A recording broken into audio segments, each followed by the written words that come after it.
Hi everyone. இன்றைக்கி நம்ம முருங்கைக்கீரை பொடி எப்படி ரெடி பண்ணுறதுன்னு பார்க்கலாம். நம்ம ஃப்ரெஷ்ஷான முருங்கைக்கீரையை வாங்கி 2 நாளைக்கு முன்னாடியே நல்லா அலசி நிலக்காய்ச்சலில் காய வச்சு எடுத்து வச்சுருக்கேன். அதை நம்ம இப்போ எடுத்து வச்சுட்டு தனியாக வச்சிடலாம். இப்போ நம்ம கருப்பு உளுந்து உடச்ச உளுந்தை எடுத்து என்னோடய 1/2 கிலோ பக்குவத்துக்கு வாங்கி வச்சுருக்கேன். அதை நம்ம தனித்தனியாக நல்லா வறுத்து எடுத்துக்கலாம். நல்லா சட்டி சூடானோன்னே ஹை ஃப்ளேமில் வச்சுட்டு உளுந்தை போட்டோன்னே சிம்மில் வச்சுருங்க. லோ ஃப்ளேமில் வச்சு நம்ம வறுத்துட்டே இருந்தால் தான் நல்லா வறுபடும், இல்லைனா கருகிரும், உள்ளே வறுபடாமல் இருக்கும்.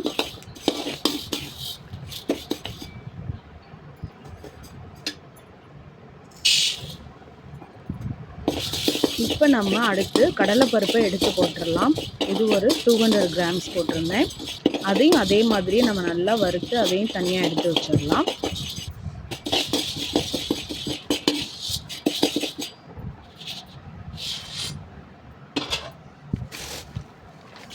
இப்போ அடுத்து நம்ம நிலக்காய்ச்சலை காய வச்சுருந்த முருங்கைக்கீரையை நம்ம சேர்த்துடலாம்.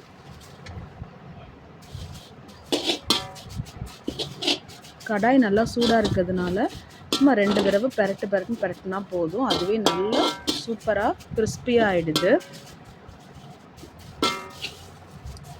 ரொம்ப பொரியணும்னு அவசரம் இல்லை.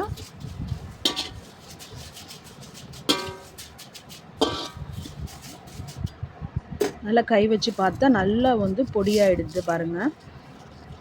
இப்போ நம்ம எடுத்து அதையும் நம்ம தனியாக வச்சிடலாம்.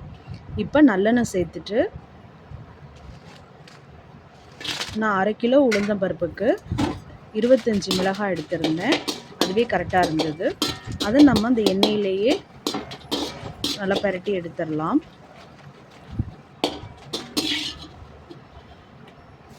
அதை ஒரு பக்கம் எடுத்து வச்சுட்டு இப்போ ஒரு பெருங்காய கட்டி போட்டுக்கோங்க.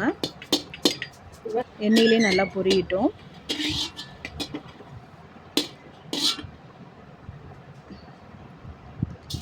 தனியாக நம்ம எடுத்துட்டு இப்போ தேவையான உப்புக்கல்லையும் போட்டு அதிலே வறுபட்டுறணும்.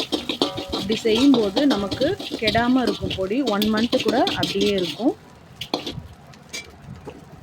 இப்போ நம்ம வறுபட்டு வச்சுருக்க எல்லா பொருளையுமே அதில் அப்படியே சேர்த்துடலாம். சேர்த்து எல்லாத்தையும் சேர்த்து ஒன்றா மிக்ஸ் பண்ணி நம்ம எடுத்து வச்சிடலாம்.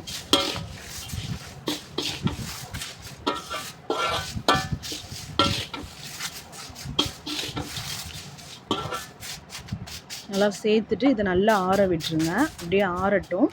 நல்லா ஆறுனதுக்கப்புறம் ஒரு மிக்ஸி ஜாரில் எல்லாத்தையும் போட்டு நம்ம பவுடர் பண்ணி எடுத்துக்கலாம். இப்போ முருங்கைக்கீரை பொடி ரெடி ஆகிடுச்சு. அவ்வளோ சூப்பராக இருக்கும், ரொம்ப ஹெல்த்தியும் கூட. கண்டிப்பாக நீங்கள் செஞ்சு பாருங்கள். இதோட இட்லி வச்சு நல்லெண்ணெய் ஊற்றி சாப்பிட்டோன்னா அவ்வளோ சூப்பராக இருக்கும். கண்டிப்பாக ட்ரை பண்ணி பாருங்கள். தேங்க்யூ.